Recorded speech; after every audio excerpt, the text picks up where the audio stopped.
सभी को praise the Lord. जय मसीह की। प्रभु यीशु मसीह के मीठे और मधुर नाम से मैं आपका इस यूट्यूब चैनल में स्वागत करता हूं। और मैं आज परमेश्वर के वचन से कुछ चीज़ों को आपके बीच में शेयर करूंगा।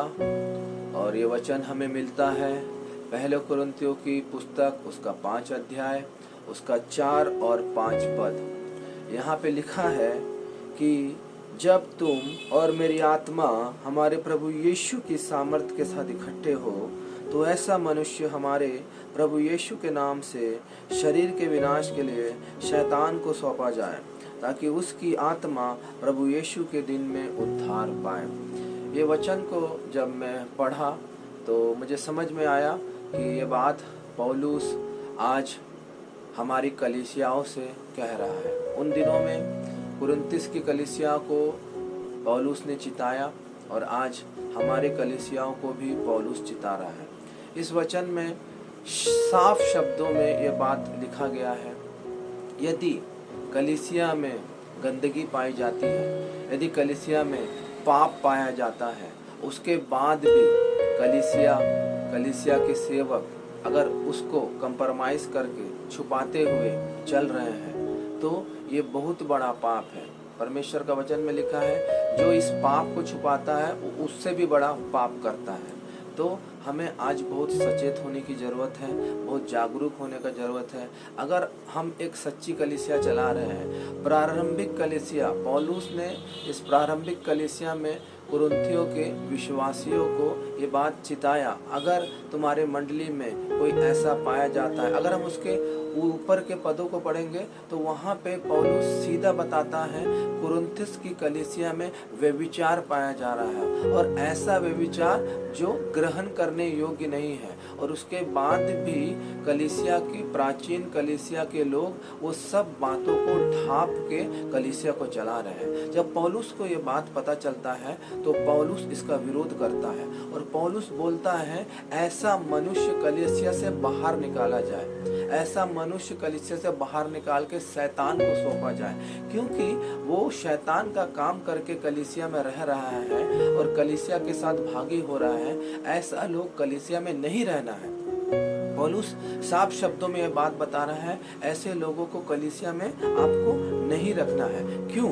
क्योंकि परमेश्वर का कलीसिया पवित्र है। हमारा परमेश्वर पवित्र है। पहला कुरिन्थियों उसका 3:16 में परमेश्वर ने ये वचन में कहा है, क्या तुम नहीं जानते तुम्हारा शरीर पवित्र आत्मा का मंदिर है और परमेश्वर का आत्मा इसमें वास करता है। यदि कोई परमेश्वर की आत्मा को नष्ट करेगा तो परमेश्वर उसको नष्ट करेगा। वचन में लिखा है, परमेश्वर का मंदिर तुम हो और तुम पवित्र हो। जब हम पवित्र, परमेश्वर ने हमें पवित्र ठहराया है, तो हम कैसे अपवित्रता को पवित्र कलीसिया में स्थान देंगे?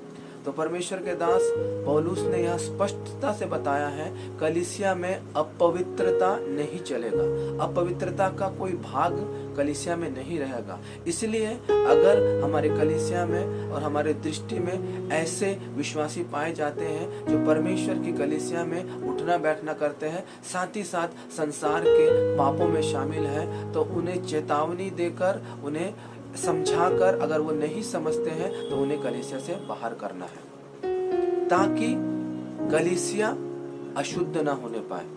यहाँ आगे अगर वचन पढ़ेंगे 6-7 में लिखा है, थोड़ा सा खमीर पूरा आटे को खमीर कर देता है। मतलब थोड़ी सी गंदगी, एक का गंदगी को देख के दूसरा भी उस गंदगी को जीने की कोशिश करेगा, जिससे सारा कलीसिया के ऊपर प्रभाव पड़ेगा।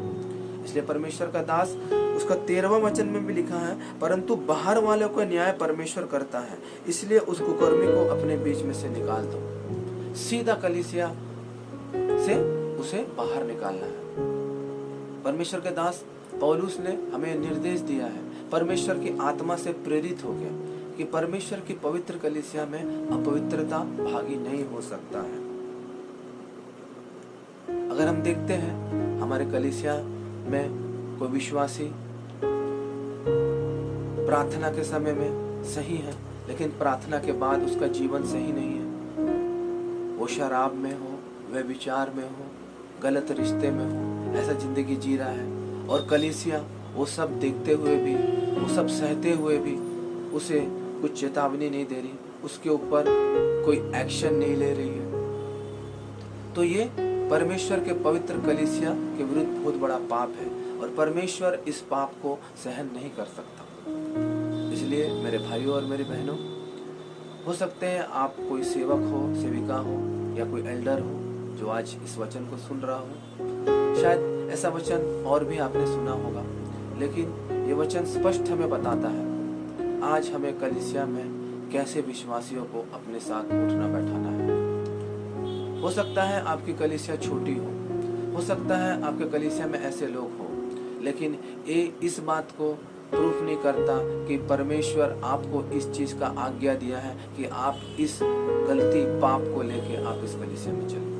नहीं, परमेश्वर स्पष्ट करता है परमेश्वर का मंदिर पवित्र है और उस पवित्र मंदिर में अपवित्रता का कोई वास नहीं। इसलिए जैसे पौलुस ने निर्देश दिया, वैसे सभी सेवक सेविकाओं को और जितने लोग परमेश्वर के काम को करते हैं उनको बड़ी गंभीरता से इन वचनों को अपने जीवन में, अपने कलीसिया में अमल करना है और अपवित्रता को अपने कलीसिया में स्थान नहीं देना है। इस छोटे से वचन से प्रभु आपको आशीष दे। आइए प्रार्थना करें। सर्वशक्तिमान पिता परमेश्वर, स्वर्ग और पृथ्वी के मालिक, मैं धन्यवाद देता हूँ इस सुंदर समय के लिए प्रभु यीशु मसीह। जब आपने अपने वचनों से बात किया पिता, और आप हमें चिता रहे हैं, आप हमें निर्देश दे रहे हैं कि कैसे आपकी कलीसिया को हमें लेके चलना है, कैसे आपकी कलीसिया की पवित्रता को बना के रखना है। होने दीजिए प्रभु, हम आपके वचनों को, आपकी शिक्षाओं को पिता परमेश्वर अमल कर सके और आपके पवित्र मंदिर को हमेशा शुद्ध रखने के लिए पिता परमेश्वर हम अपना प्रयास जारी रखने पाए। सभी बातों के लिए धन्यवाद देते हैं। प्रार्थना शीघ्र बादलों में आने वाले यीशु मसीह के नाम से मांगते, सुनिए और ग्रहण कीजिए। आमीन। सभी को जय मसीह।